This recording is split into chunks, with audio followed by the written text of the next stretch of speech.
Marcos 1, 35.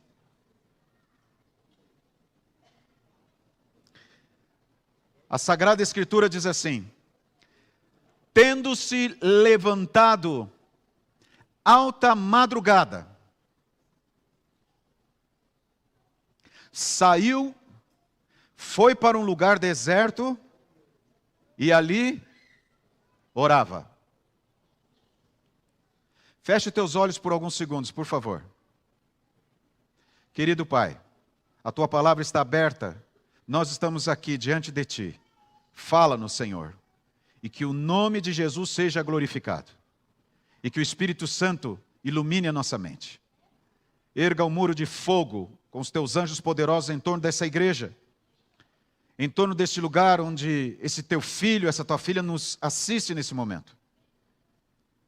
Repreenda o inimigo e suas hostes, para que não tenham poder e nem interfiram na Tua palavra neste momento. Mas que nós sejamos tocados pela mensagem do céu em nome de Jesus. Amém. Eu quero fazer uma pergunta agora, depois de você ler esse texto,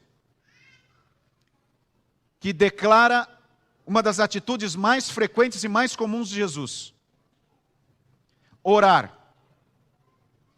E diz aqui Marcos que Jesus se levantou de madrugada e foi para orar, para um lugar separado, para um lugar deserto, e ali ele orava.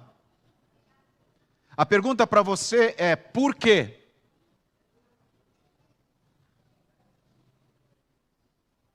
Por que Deus, em forma de homem, priorizou a conversa com o Pai, a oração?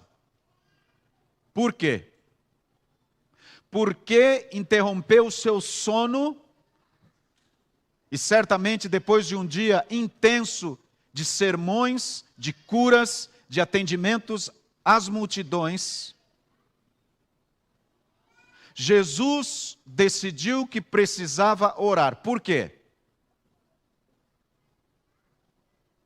O Evangelho de Marcos descreve o incrível poder de Jesus.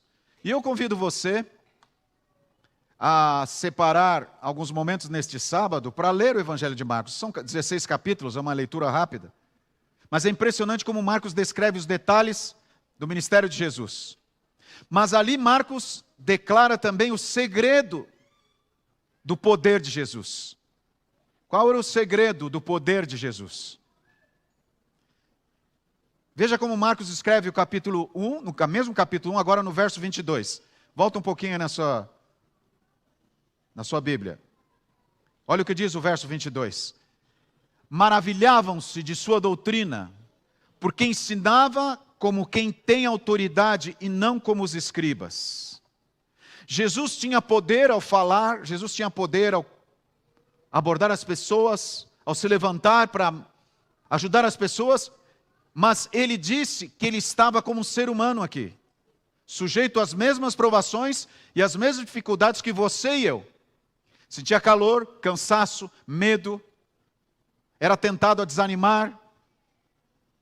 Quando falavam coisas duras para ele, ele ficava machucado, ele chorou, ele pediu ajuda para o Pai. Você e eu somos assim. E Jesus nos ensinou qual que era a grande mensagem para nós. O poder estava na sua oração. Agora eu quero que você entenda o grande contexto do ministério da oração de Jesus voltado para você e para mim. Então se segure aí e vamos comigo para Isaías capítulo 53 e o versículo 12.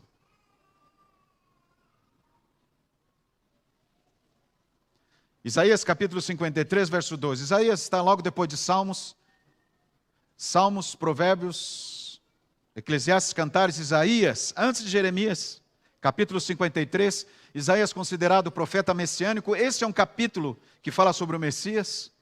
E agora olha o que o profeta diz. Contudo, verso 12, levou sobre si o pecado de muitos e pelos transgressores, e agora olha com atenção o que diz o profeta. O que Jesus fez pelos transgressores? Que diz o seu texto aí? Intercedeu. Jesus intercedeu por você. Jesus intercedeu por mim. Não esqueça disso. E a igreja diz o quê? Amém. É um motivo de tremenda alegria. O grande Deus do universo, o Criador, intercedeu por mim. Mas que tipo de intercessão? O que o profeta Isaías quis dizer quando ele falou pelos transgressores intercedeu? A palavra hebraica traduzida por interceder é essa paga, que significa enfrentar, solicitar, fazer as pazes. Quando paga aconteceu na cruz de Cristo, e aí Isaías está falando sobre a crucifixão de Cristo, e ali ele descreve a morte de Cristo com detalhes. Quando paga, a intercessão aconteceu na cruz de Cristo, encontros significativos ocorreram. E que encontros ocorreram quando Cristo intercedeu por você e por mim na cruz? A misericórdia se encontrou com o juízo, a justiça com o pecado, o amor com o ódio e a vida com a morte. Agora, vamos trazer para a nossa realidade, para o nosso contexto, para a nossa rotina, para a minha semana de trabalho, para os meus desafios no casamento, na família, na minha vida pessoal. Como nós temos que trabalhar dentro dessa realidade? Vamos lá agora para o Novo Testamento, para o livro de 1 Timóteo, capítulo 2, verso 1. 1 Timóteo, capítulo 2, versículo 1. Está escrito: antes de tudo, pois, exorto que se use a prática de súplicas, orações, intercessões, ações de graças, em favor de todos os homens. Paulo exorta os cristãos a fazerem o quê? A intercessão por todos os homens. Por quê? E agora eu quero que você vá comigo, não perca esse raciocínio, e entenda a profecia de Isaías 53, verso 12, falando sobre a intercessão de Jesus pelos pecadores, por mim e por você. E agora o apelo de Paulo para que a gente interceda uns pelos outros. Por que a oração intercessória é importante? Será que ela é apenas um ritual, é uma liturgia, é uma obediência, é algo que eu tenho que fazer por obediência? Então, o que Paulo está dizendo, o que Jesus está dizendo para nós? Devemos promover encontros por meio da oração intercessória. E como é que são esses encontros? As orações que fazemos pelos outros promovem encontros de reconciliação entre eles e Deus. Você compreende isso? Quando você ora por alguém, você está promovendo o encontro entre ele e Deus. E não só promovendo o encontro, você está promovendo a reconciliação entre ele e Deus. Quando Jesus na cruz intercedeu, paga por você, Jesus estava promovendo a reconciliação do ser humano com Deus. E isso o texto bíblico deixa claro.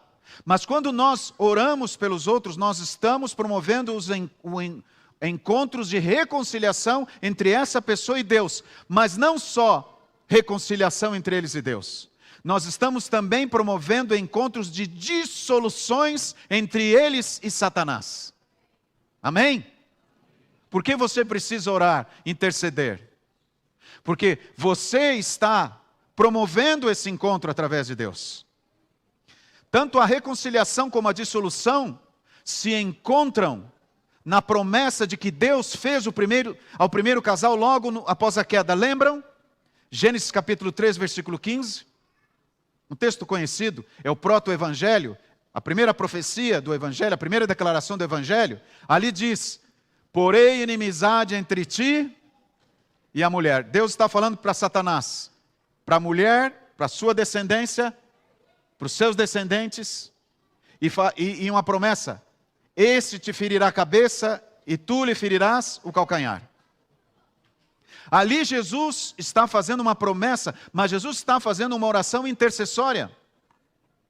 A oração intercessória é um elemento chave no ministério da reconciliação entre nós e Deus, e da dissolução entre nós e Satanás. O que Deus está dizendo é o seguinte: vocês não têm, daqui para frente, iniciativa de se separar de Satanás, de se separar do pecado, de se separar do mal. Eu vou interceder por vocês, eu vou agir por vocês. E essa ação divina é tão forte que Jesus disse: eu vou pôr, ato de Deus, não é inerente em nós, eu vou pôr, obra de Deus, não é sua nem minha, é de Deus, é divina. Eu vou pôr uma inimizade. Ele promove uma dissolução entre nós e Satanás. Por isso que a oração intercessória é um elemento chave no ministério da reconciliação nossa com Deus, no qual todo cristão é chamado a participar. Deus prometeu pôr inimizade entre o crente e Satanás. Amém? O que implica em reconciliação entre o crente e Deus? Um ato promove o outro. Quando você reconcilia-se com Deus, você se separa da obra de Satanás. Você para de viver a sua autossuficiência, as coisas que você acha melhor, ou até a tua inimizade com Deus, ou a tua fuga de Deus, e passa a viver com Deus. E nesse ato divino você promove uma dissolução, uma separação de Satanás. Embora a tua natureza continue aí presente e lutando para continuar essa amizade. Mas a obra de Deus, do Espírito Santo, ela atua e vai tornando você cada vez mais forte para resistir a isso. Olha só, quando nós examinamos a oração de Cristo ao Pai em João 17, que é chamada a oração sacerdotal, nós ouvimos Jesus fazer uma oração intercessória. E nessa oração intercessória, se você olhar depois do capítulo João 17, eu sugiro que você faça isso com calma, com oração. Você vai entender o seguinte: Jesus pede duas coisas importantes. Primeira coisa, ele pede que houvesse unidade ou união entre quem? O Pai e o crente. Por que Jesus pede na oração sacerdotal, que é uma das últimas orações feitas no final do ministério de Jesus, antes dele ser preso? Por que ele pede para que haja uma união entre Deus e seus filhos? Por que Jesus precisa orar por essa união? Obviamente, a gente entende o quê? Que não existe uma união entre nós e o Pai. É isso. Mas Jesus intercede por nós. Ele ora por uma completa reconciliação entre o Pai e os crentes. Cristo não fez essa oração intercessória por nós somente naquele dia. Esse tema é tão importante diante de Deus, que Ele não parou há 2000 anos atrás. Ele continua intercedendo por nós hoje. E a palavra de Deus confirma para você isso em Hebreus, capítulo 7, verso 25. Aqui, o texto sagrado diz: por isso também pode salvar totalmente os que por Ele se achegam a Deus. Amém. Aleluia. E ele completa: vivendo sempre para fazer o quê? Qual que é a promessa que Paulo declara em Hebreus? Vivendo sempre para interceder por eles. Amém?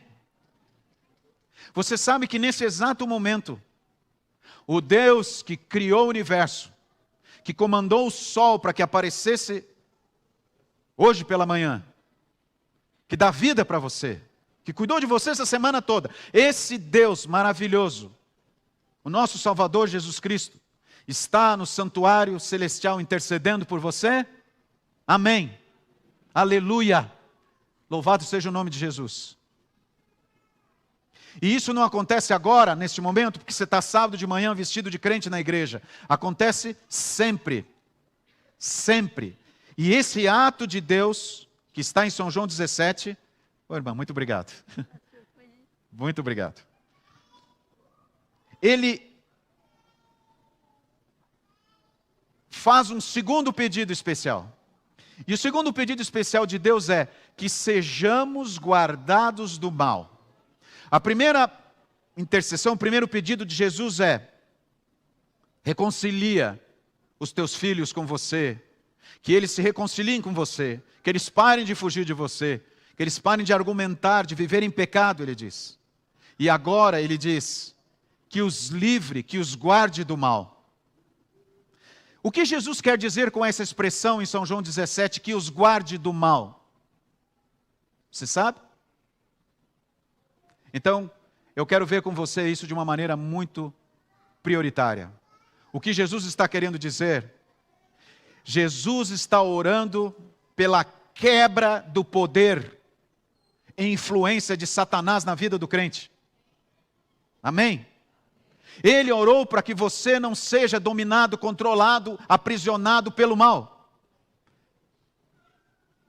E eu sei que neste momento eu falo para alguns aqui que estão aprisionados pelo mal.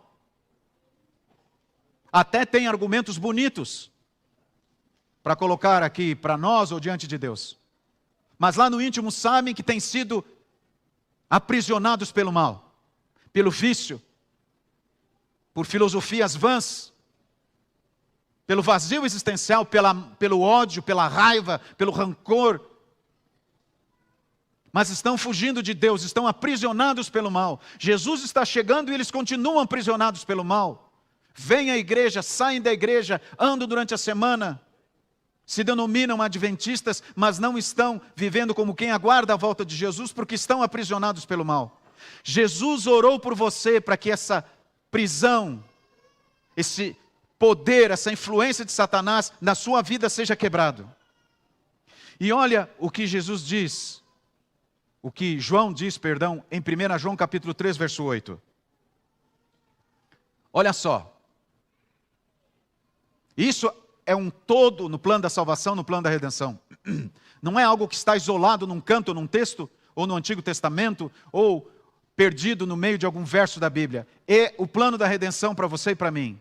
Achou 1 João lá perto de Apocalipse? O texto diz o seguinte: aquele que pratica o pecado procede do diabo. Ponto. Aqui termina a nossa realidade. Fim de carreira, morte eterna. Por quê? Porque João está dizendo aqui, nós somos frutos da nossa natureza e da nossa realidade, da nossa prisão. Nós praticamos o pecado. Ok, e daí? Porque o diabo vive pecando desde o princípio. Ele foi autor do pecado. O anjo rebelde lá no céu fez isso e trouxe para cá. E nós, quando aceitamos o governo de Satanás, nos tornamos escravos disso. Aí, acabou? Como é que fica a nossa situação, pastor? Aleluia, porque João tem uma esperança para você e para mim. Para isto manifestou o Filho de Deus. Amém? Jesus veio e se manifestou aqui na cruz do Calvário e quebrou esse domínio para destruir as obras do diabo. E qual é a principal obra do diabo? Desde que entrou o pecado neste mundo? Aprisionar você e eu. A gente clama, a gente chora, a gente às vezes esmurra o próprio corpo, como diz Paulo, porque quer ser liberto disso e amanhã continua do mesmo jeito, escravos. Mas Jesus orou por você, intercedeu por você, para que esta escravidão seja quebrada. E o que eu devo fazer agora? As nossas orações de intercessão pelos outros também deixam de ser petições.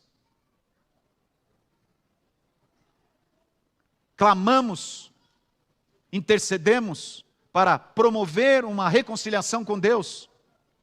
Para quê?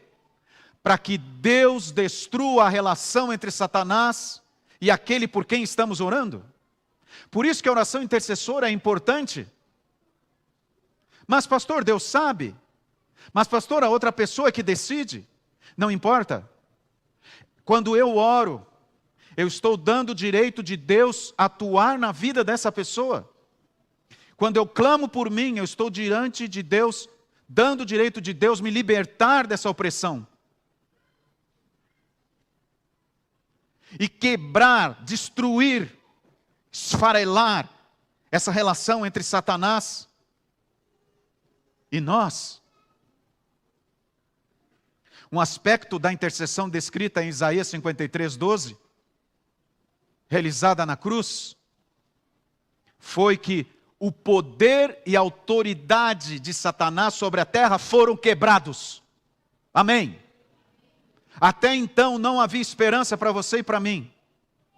Se nós estamos vivendo num mundo caótico, é o reino de Satanás que se tornará cada vez pior daqui para frente. Quanto mais a humanidade se submeter ao controle do diabo, mais barbáries fará, crueldades, atos inadmissíveis,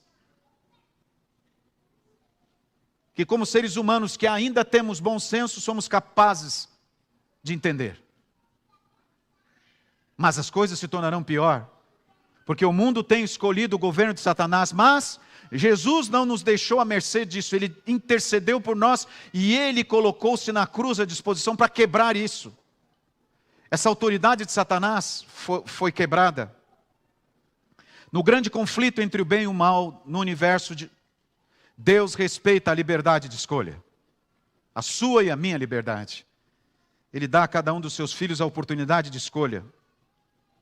Por meio dos anjos, da influência do Espírito Santo e das providenciais circunstâncias da vida, Deus procura realizar o que lhe é possível, sem violentar a liberdade humana.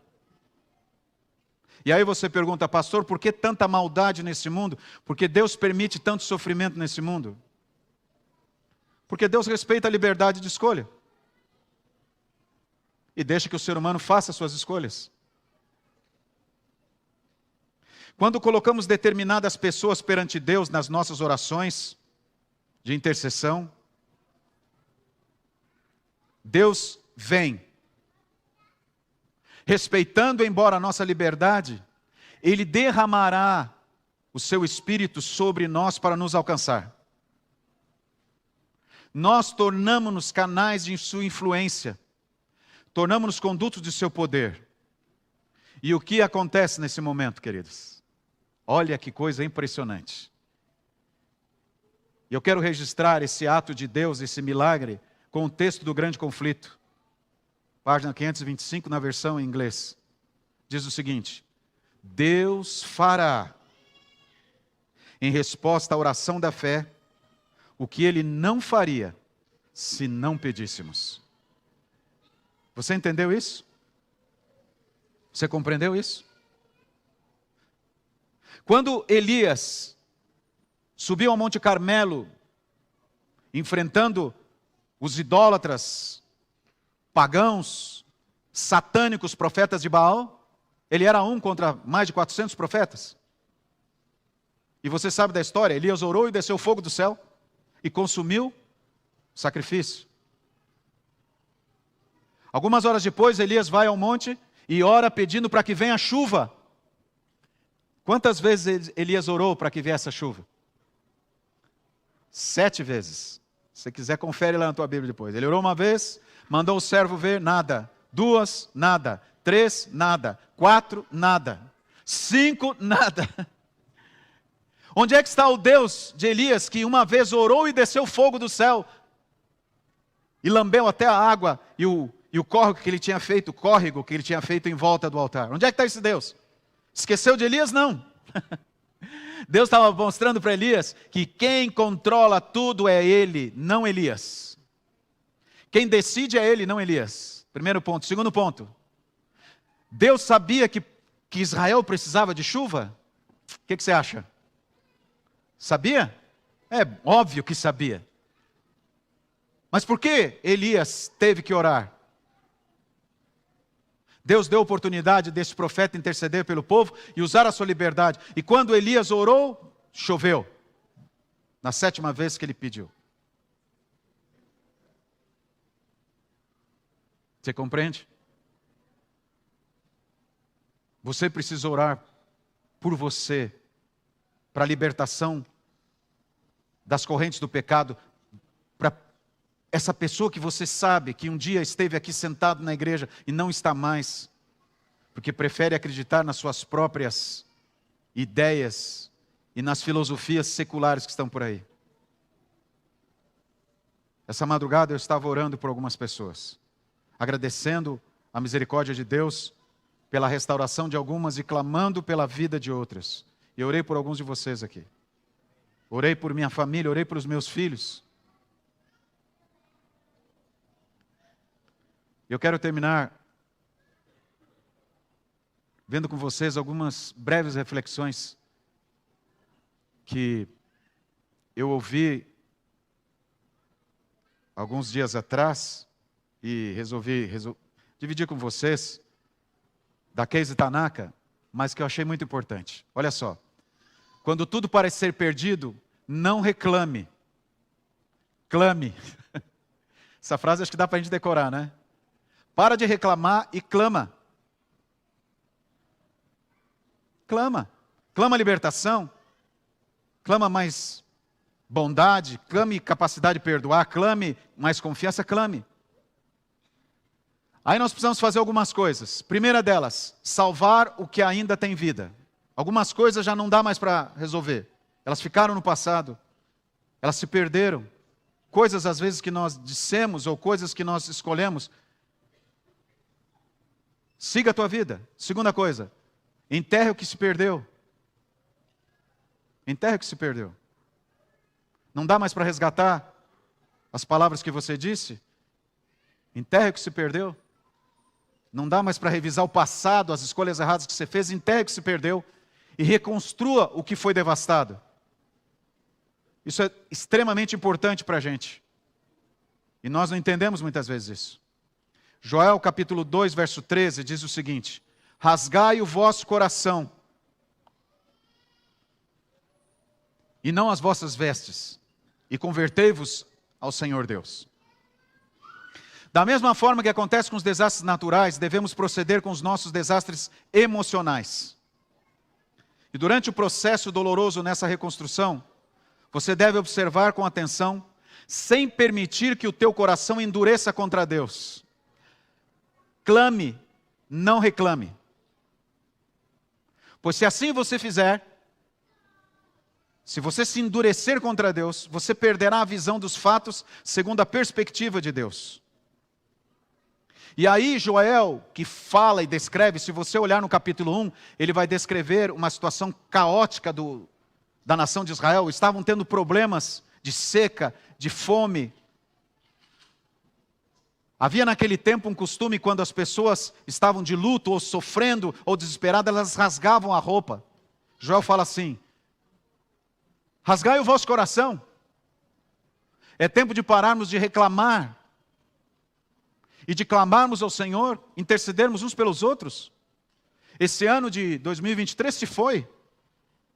Nós achamos que depois que virarmos a folha do calendário, as coisas de maneira mágica acontecerão, né?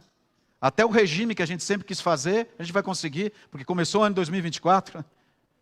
Então é essa a questão. Você pode fazer essa mudança agora. Pela oração, clamando ao Senhor. Diz: porque Ele é misericordioso e compassivo, e tardio em irar-se, e grande em benignidade, e se arrepende do mal. Amém? Nessa manhã, a misericórdia de Deus foi renovada na sua vida e na minha vida. E você tem o maior de todos os privilégios nesse momento: orar. Orar por mim. Eu peço que você ore por mim, por minha família. Ore por você, para que a obra de Cristo na cruz aconteça e Jesus destrua na sua vida o poder de Satanás. Se você carrega a raiva de alguém, é porque você tem sido escravo de Satanás. Se você carrega um vício, é porque você tem sido escravo de Satanás. Se você carrega uma blasfêmia, porque você tem sido escravo de Satanás, clame a Deus. Ele diz que vai ouvir e vai quebrar essas correntes. Se existe algo que precisa ser rasgado e dilacerado, é o nosso coração, não as circunstâncias de pessoas que nos cercam. É clamando ao Senhor, convertendo-se a Ele, que a sua misericórdia nos alcançará. Quando as comportas de sua vida se romperem e ficar soterrado em seus sentimentos de tristeza, decepção, raiva, clame ao Senhor. Ele compreende a sua dor, a sua desesperança. Faça como o profeta Joel. Clame ao Senhor. Deus vai ouvir o seu clamor e te dará paz, consolo e proteção. Você crê nisso? Você acredita nisso? Por que não orar então? Por que você tem orado tão pouco? E tem reclamado tanto?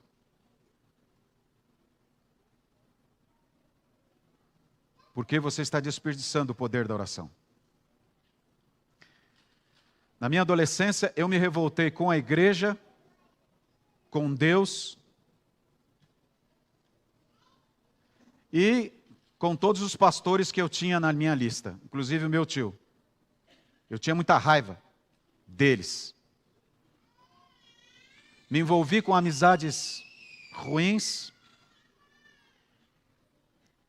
Abandonei minha fé. Mas sabe o que aconteceu? Uma mulher não desistiu de mim, orou por mim. A minha mãe orava por mim todos os dias. E muitas madrugadas ela orava, enquanto o filho estava longe de casa.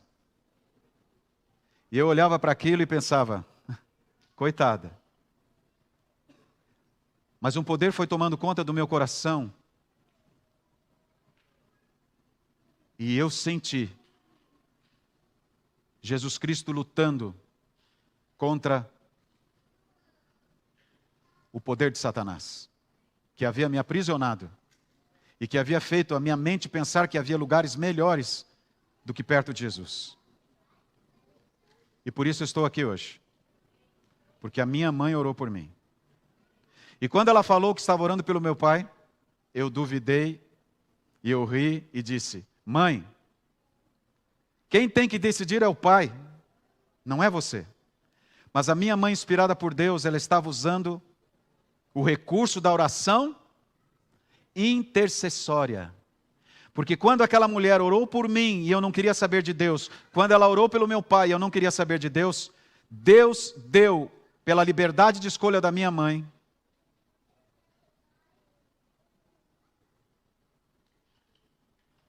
a liberdade que eu e o meu pai precisávamos. E nós fomos libertos das garras de Satanás. Algumas semanas antes do meu pai morrer num acidente de carro que vocês sabem, ele disse para o meu avô e para o meu cunhado que era pastor, que ele havia aceito Jesus. E que queria se batizar quando voltasse do meu casamento. Ela orou por mim. Por isso que eu estou aqui. Por que oramos tão pouco? Jesus está intercedendo por você nesse momento. Pegue a mão de Jesus. E quem sabe você, de alguma maneira, às vezes tem pensado até que Ele não se importa com você.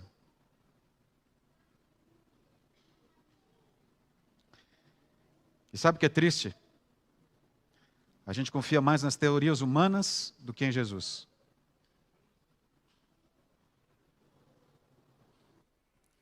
E daí a gente começa a fazer uma barganha com Deus.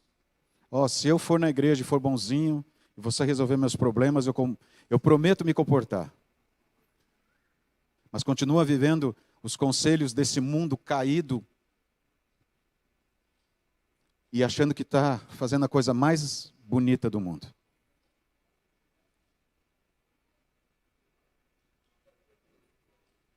E a gente sente uma sensação de vazio. E dói.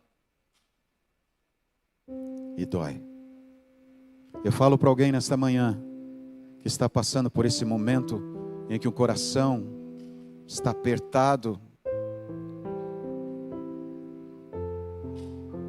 pelo vazio, porque tem lutado e fugido de Deus, não faça isso.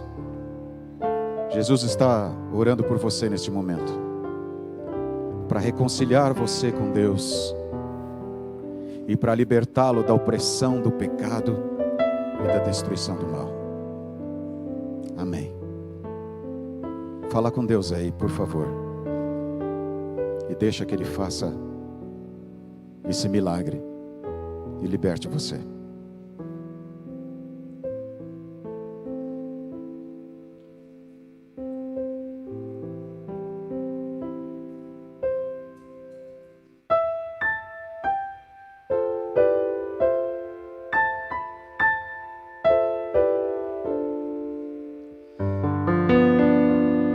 Sempre fica uma triste sensação de vazio se você se esquece de Jesus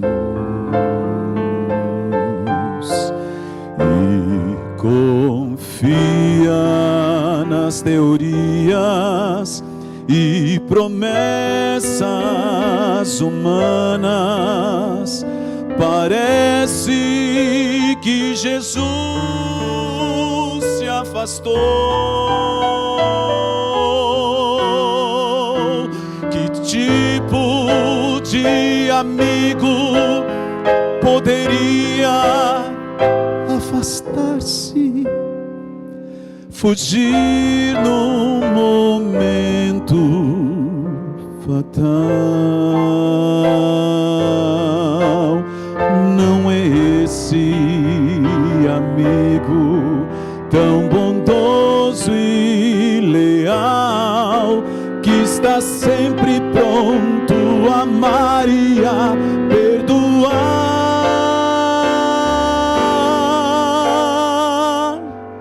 Ele andou neste mundo também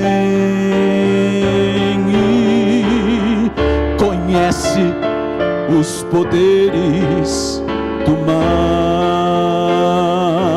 e por isso jamais deixará você.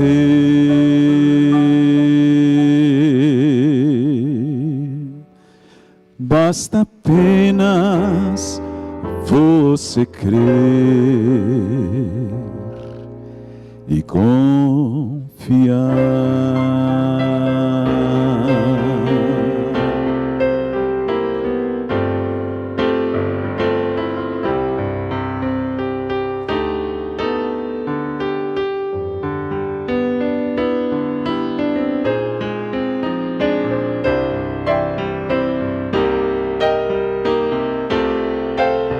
Ele andou neste mundo também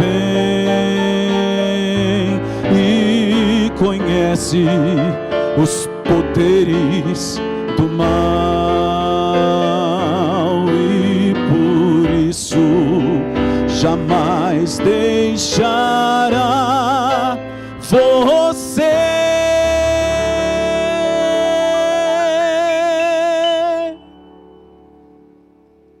Não esqueça, basta apenas fazer o quê? Você crer e o quê? E confiar.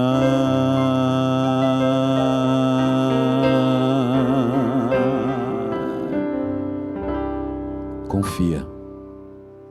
Ele já ouviu a tua oração. Feche teus olhos, por favor. Querido Pai, faça um milagre neste momento, na vida de cada um que está aqui. Liberta-nos das correntes do pecado, do poder do pecado. Como é difícil vivermos nesse distanciamento, nessa luta, nessa fuga de Ti. Como dói esse vazio que a gente se envolve e que toma conta da gente. Perdoa-nos, Pai. Neste momento, um milagre precisa acontecer na vida desse teu filho, que sabe que tem fugido de ti. Liberta o Senhor, porque foi isso que tu fizeste na cruz. Liberta a tua filha dessa resistência, dessa fuga. Abraça, Senhor, acolhe-a e dá a tua paz. Em nome de Jesus. Amém.